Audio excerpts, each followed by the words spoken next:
네, 오늘은 대제사장과 사두개인들, 그죠?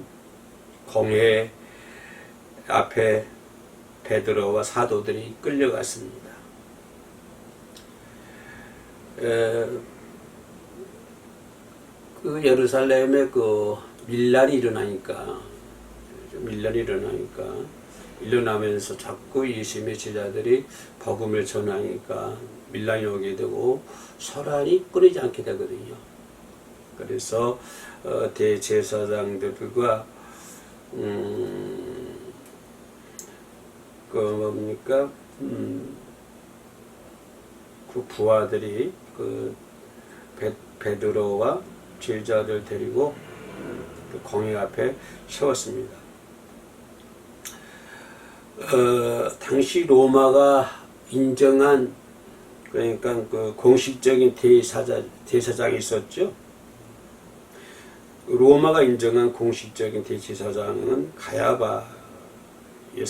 가야바. 근데 유대인들은 가야바의 장인 안나스를 실제적인 대제사장으로 여기고 있었던 것이죠. 그래서 베드로와 사도들이 사도들에게 복음을 전하지 말아라, 이렇게 겁을 주는 것이죠. 겁을 주는데 베드로와 그 사도들이 대답하기를 사람보다 하나님께 순종하는 것이 낫다, 마땅하다. 성경에서는 본문에서 마땅함이라고 얘기해 주고 있습니다. 사람께 순종하느냐, 안 그러면 하나님께 순종하느냐, 이 부분입니다. 그러니까 이제 그 대제사장이나 그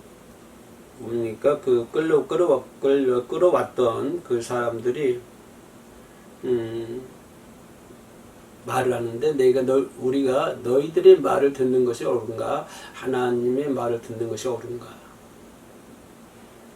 우리가 이 부분을 쉽게 얘기할 수 있지만, 그러나 상당히 고도의 어떤 신앙적인 영적인 분별력, 그런 것들이 상당히 필요합니다. 사람 말에 순종하느냐, 하나님 말에 순종하느냐 이라고 하는 그런 빅네임을 이렇게 프레임에 올려놓고 생각해 볼 때, 과연 이 사람이 말하는 것이 하나님의 말이냐? 그러면 A라고 하는 것이 있고 B라고 하는 사람이 있다고 합시다. 그러면 A라고 말하는 사람도 자기가 하나님의 말을 대언한다고 그러고, B라고 하는 사람도 자기가 하나님의 말을 대언한다고 합니다. 그러면 A와 B의 말이 다 틀려요. 그렇다고 한다면 그 말을 듣는 사람들은 A의 말을 들어야 옳으냐, B의 말을 들어야 옳으냐, 이것을 결정하는 데 있어서는 상당한 고도의 어떤 믿음의 영향이, 영적 영향이 반드시 필요하다고 하는 것입니다. 지금 한국 사회의 모습을 바라보고 있어요. 많은 사람들이 하나님 말을 듣기보다는 사람의 말을 순종해서 이리 우르르 몰리고 저리 우르르 몰리고 그럽니다. 이것은 하나님의 말을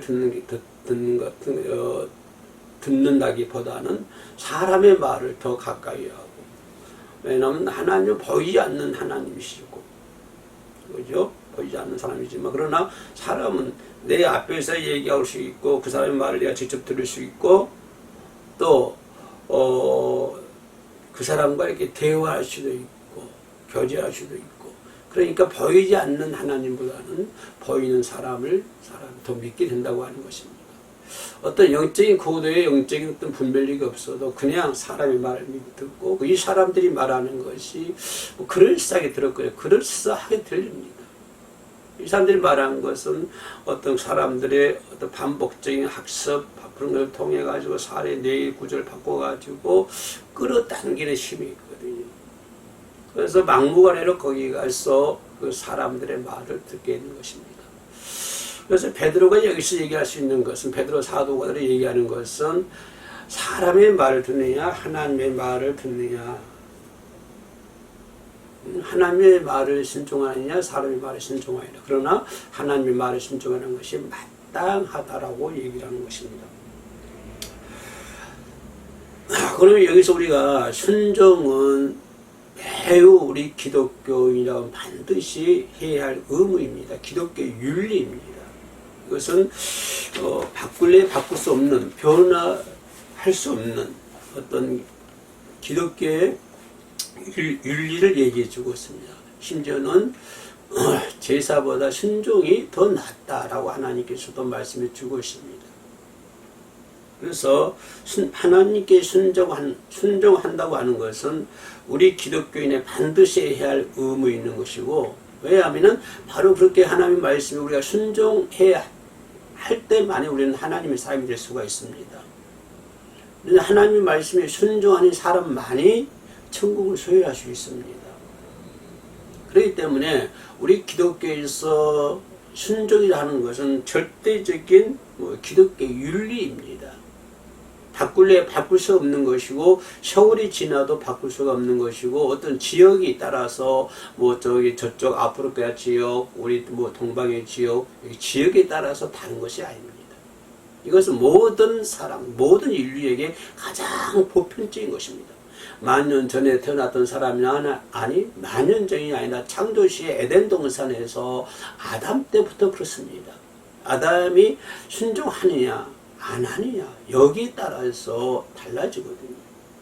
이제 그런 것은 그 윤리라고 하는 기독교 윤리라고 하는 것은 그때 에덴 동산에부터 시작됐던 기독교 윤리가 지금까지 계속 않는 것이고, 앞으로도 계속적으로 주님 오시는 그날까지 이것은 변함없는 우리 기독교인의 윤리라고 하는 것입니다. 순종한다고 하는 것은 뭐에 순종합니까? 우리가 하나님의 말씀에 순종한다고 하는 것은 하나님의 권위에 순종하는 것입니다. 우리가 하나님의 권위를 무시하고 신앙이라고 할 수가 없는 것이죠. 하나님의 권위를 무시하고 신앙을 억압하는 권위에 순종한다고 한다면 절대로 안 되는 것입니다. 하나님의 권위를 무시해버리고, 하나님의 권위를 저버리고, 하나님의 말씀을 저버리고, 신앙을 억압하는, 내 믿음의 생활을 억압하는 어떤 그런 권위에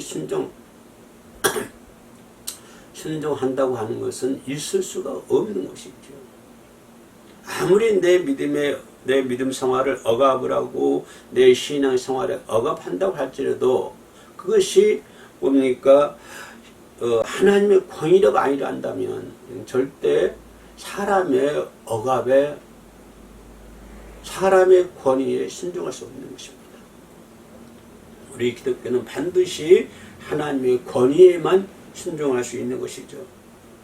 그렇다면 사람에게보다 하나님께 순종하려고 하면 우리가 어떻게 해야 되는가? 이 부분이 되겠습니다.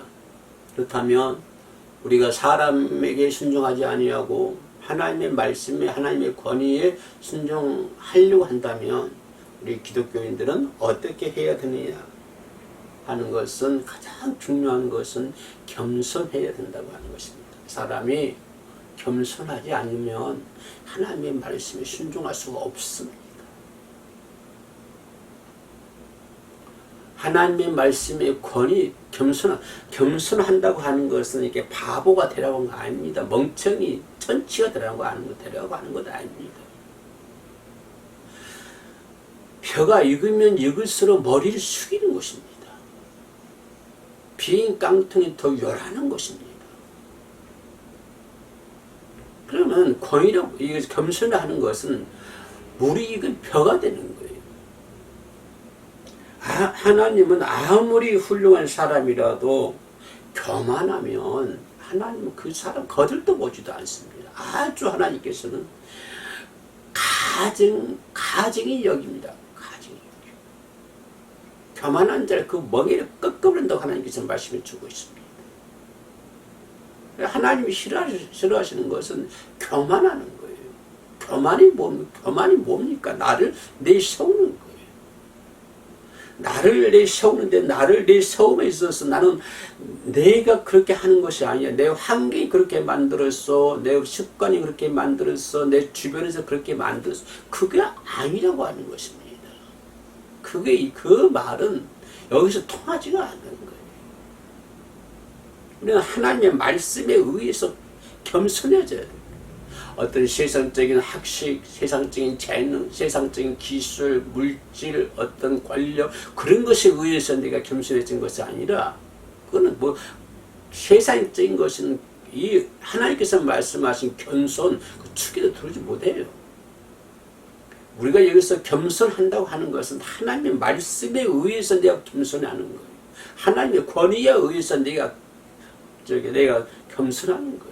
내가 압도당하는 거예요. 하나님의 말씀에 내가 압도당해야 돼요. 끌려가는 거예요.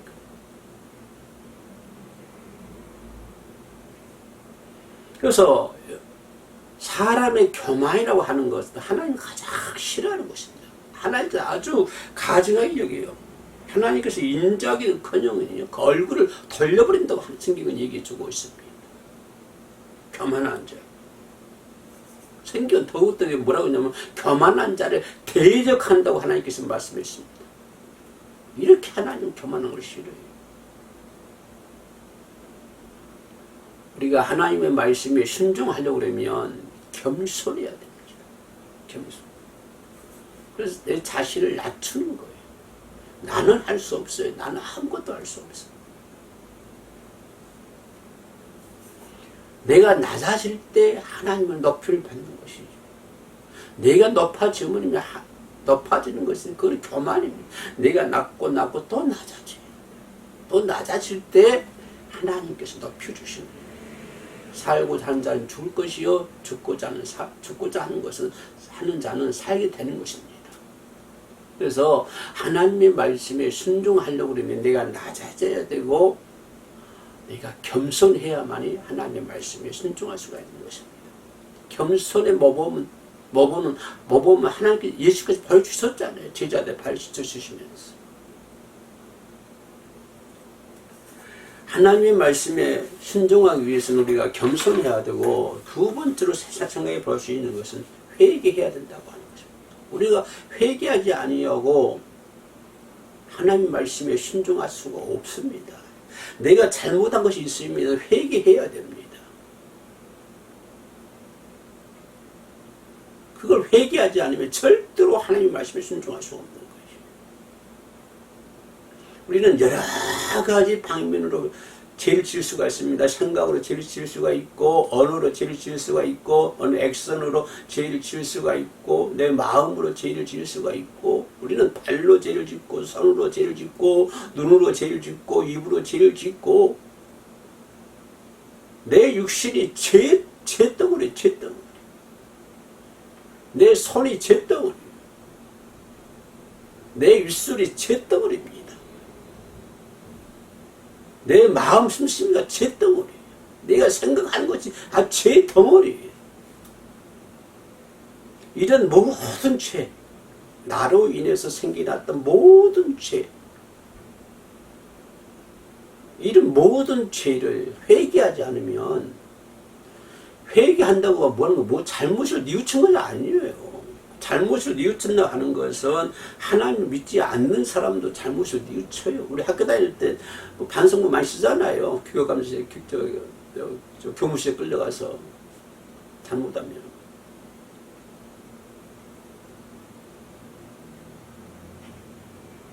우리는 여기서 회개한다고 하는 것은요, 그 그냥 완전히 돌이키는 나쁜 사람이 선한 사람이 나가는 거예요. 악한 사람이 선한 사람이 되는 거예요.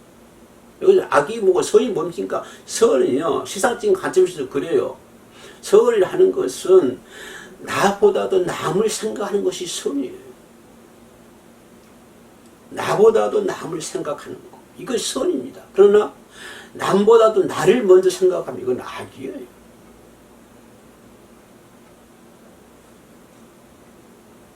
그러니까 우리가 회개하지 않으면 다시는 그 길에서, 내가 잘못된 길에서 돌아서지 않으면 하나님의 말씀에 순종할 수 없는 것입니다. 아무리 입으로는 별거 다 하고 입으로는 온 세상이 다 변화된 것처럼 얘기하고, 그래도 회개하지 않으면 우리는 순종할 수 없는 거예요. 예수님께서 복음을 전할 때 첫 마디가 뭐 회개하라 천국이 가까웠느니라 그러잖아요. 회개하라 천국이 가까워. 천국 들어가려면 회개해야 되죠. 천국 들어가려면 순종해야 되죠. 순종하려면 회개해야 되죠. 회개하지 않으면, 그 길에서 돌아서지 않으면 우리는 말씀에 순종할 수 없는 거예요. 교만한 자 하나님 대적하신다고 그랬잖아요. 교만한 자 하나님께 얼굴을 덜친다고 그랬어요. 교만한 자 멍이를 꺾어버린다고 그랬어요. 그런 것처럼 시편 51편 7절에도 하나님께서 구하시는 제사는 상한 심령이라 하시는 상한 심령. 이를 멸시하지 않는다고 성경에서 얘기하고 있습니다. 상한 심령이라 돌아오면 하나님 절대 멸시하지 않습니다. 상한 심령이 죄인이라 돌아오면 하나님 멸시하지 않아요. 아무리 큰 죄를 지었다 했더라도 회개하고 돌아오면 절대로 하나님 멸시하지 않습니다. 다윗도 큰 죄를 지었지만 왜 다윗은 잘 되고 사울은 죽습니까? 죄의 경중에 따지면 사울은 더 큰 죄를 지었죠. 엄청난 죄를 지었어요. 그러나 다윗은 회개했기 때문에 하나님께서 그를 이렇게 뭡니까? 받아주시죠. 멸시치 아니하시잖아요. 받아주시죠. 그러나 사울은 회개하지 않아요. 내쳐버리잖아요.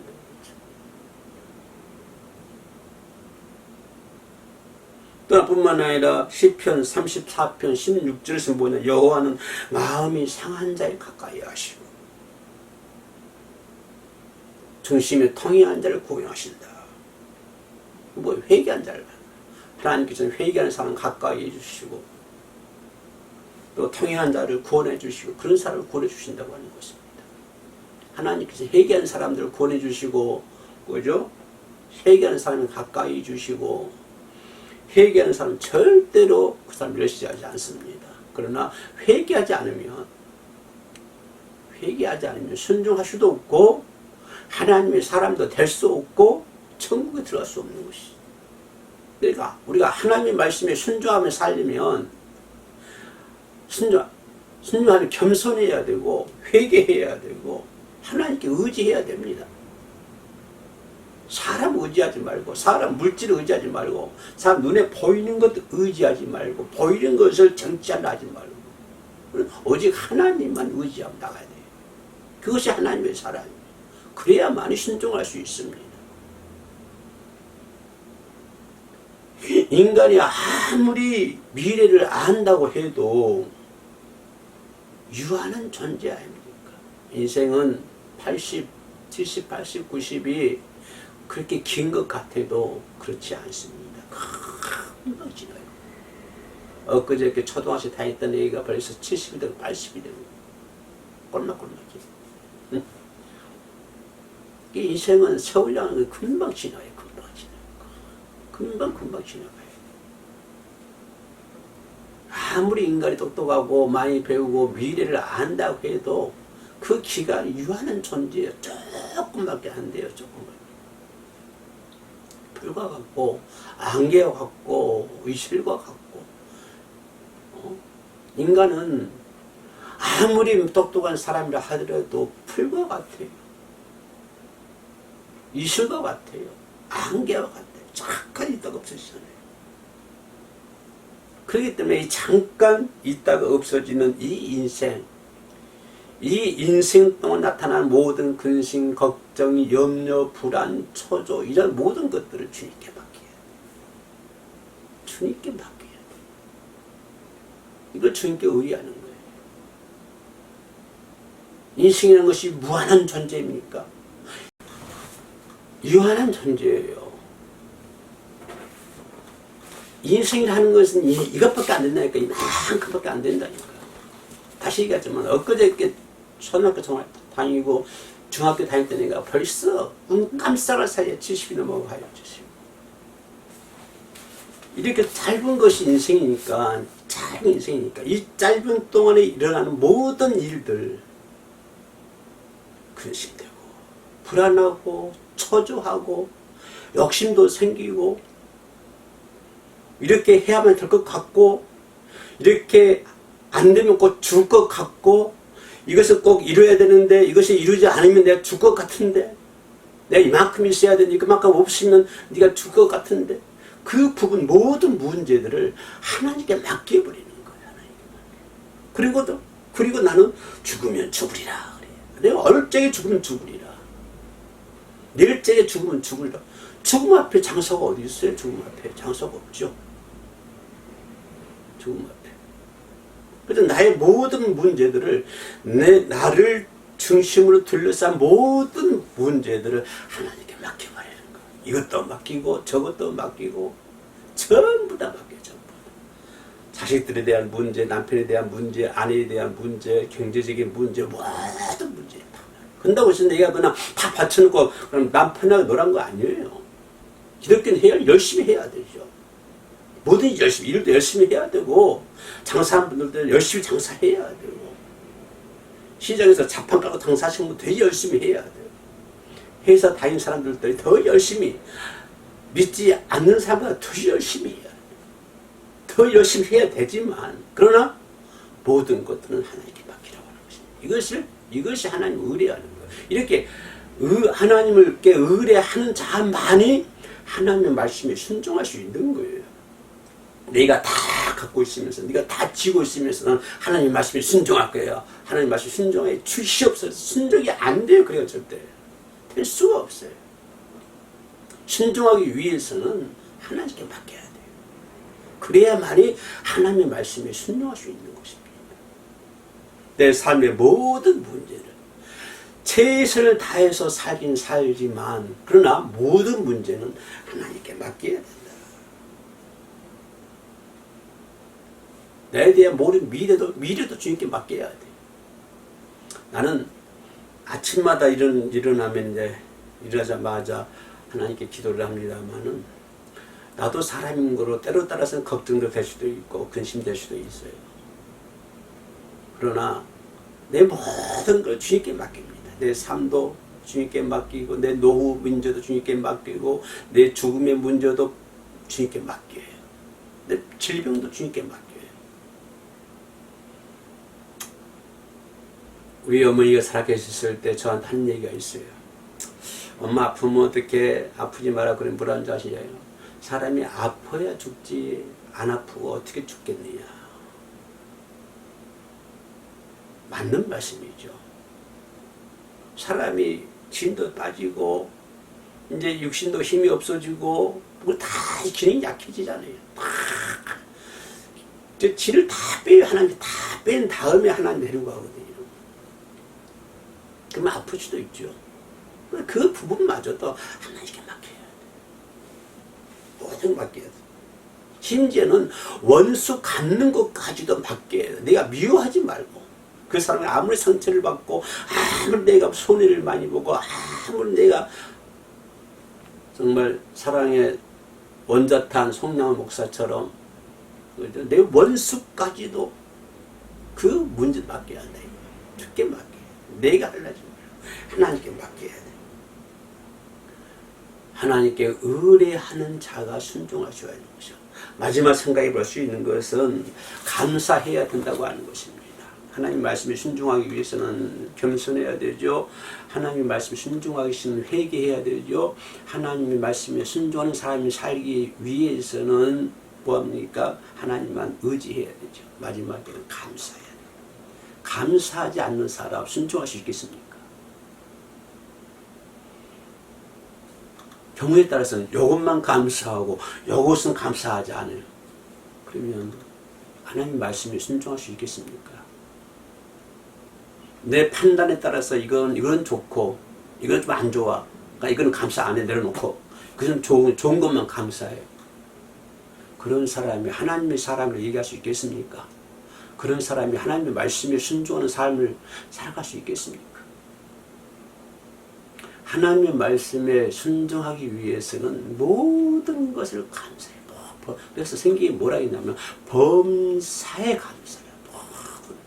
모든 일에 감사하라. 아무리 작은 일에도 감사해.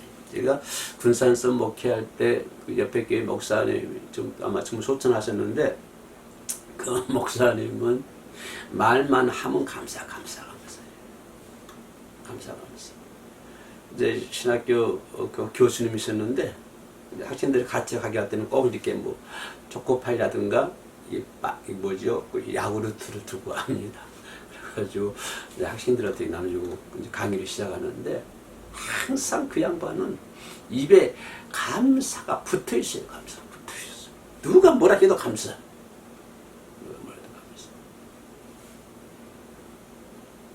여러분, 우리 내 환경이 내 마음에 들 때가 얼마나 있겠습니까?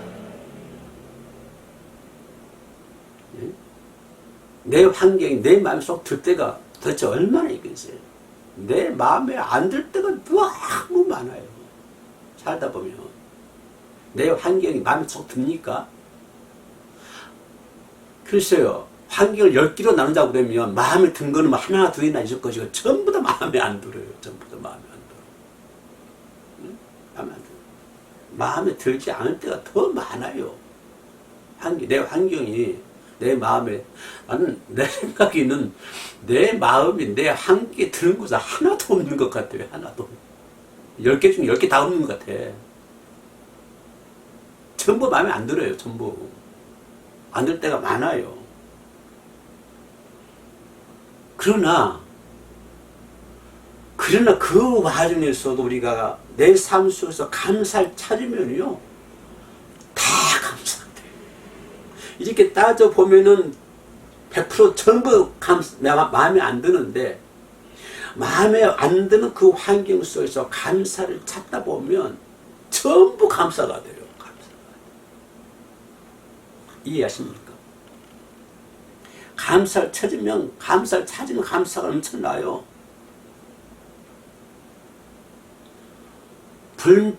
불평과 원망을 찾으면요. 100% 다 불평이고 100% 다 원망입니다. 이것도 불평, 이것도 불평, 이것도 불평, 이것도 불평, 이것도 불평. 원망을 찾으면요. 다 원망되고 이것도 원망되고 이것도 원망되고 내 삶도 원망되고 사람 사귀는 것도 원망되고 뭣도 원망되고 전부도 원망되고 찾다 보면 불평이라고 하는 안경을 쓰고 찾아보면 전부 다 불평이야. 원망이라고 하는 안경을 찾아보면 하나씩 전부 다 원망이야. 반대로 감사라고 하는 것을 안경을 쓰고 찾아보면요. 전부 다 감사해요. 10개 다가.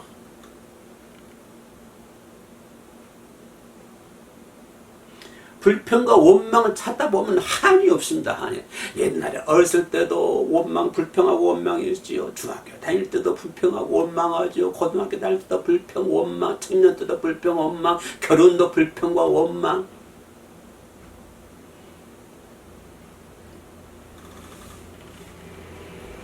그러니까 그런 부정적인 안경을 쓰고 보면은 전부 다 그냥 불평도 원망되지만 그러나 감사라고 하는 안경을 쓰고 찾으면 전부 다 감사가 돼요. 전부 다 감사가 돼요.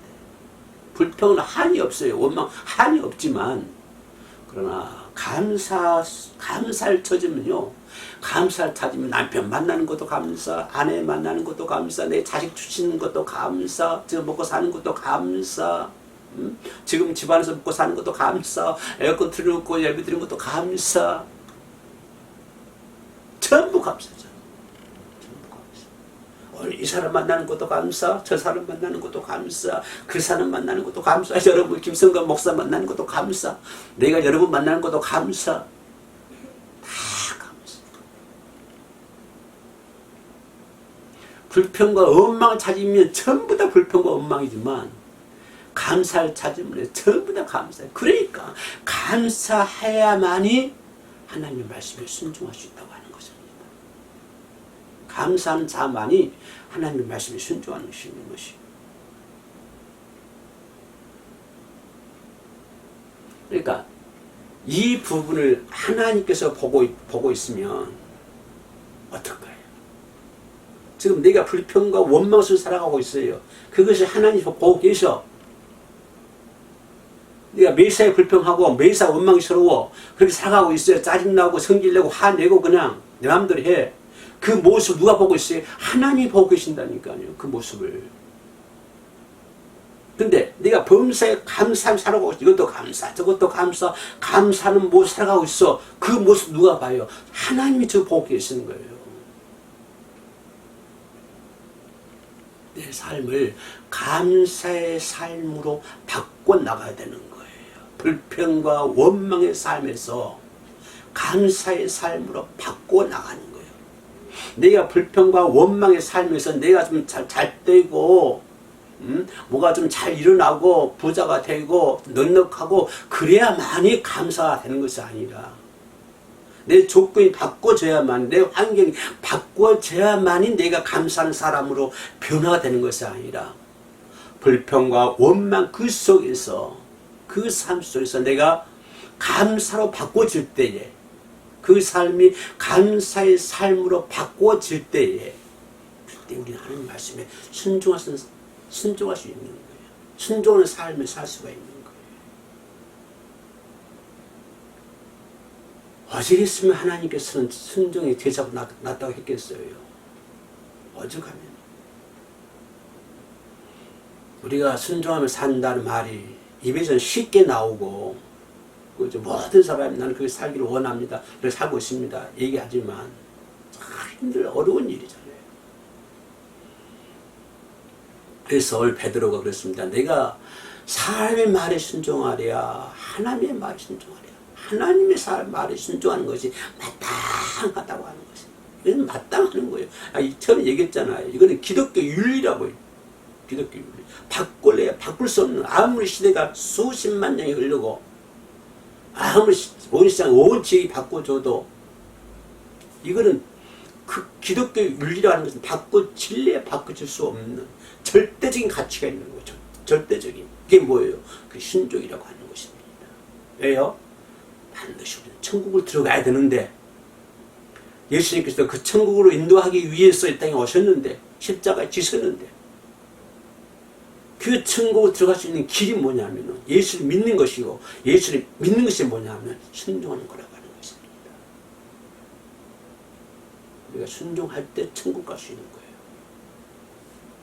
그렇기 때문에 우리는 하나님께 순종하려면 네 가지로 구분해 봤는데요. 첫째는 겸손해야 된다. 두 번째는 회개해야 된다. 세 번째는 오직 하나님만 의지해야 된다. 네 번째는 감사해야 된다. 이렇게 말씀을 드렸습니다. 사람의 말에 순종하지 하지 말고 사람 따라다니지 말고 그렇죠? 우리는 오직 성경 말씀, 하나님 말씀 그렇죠?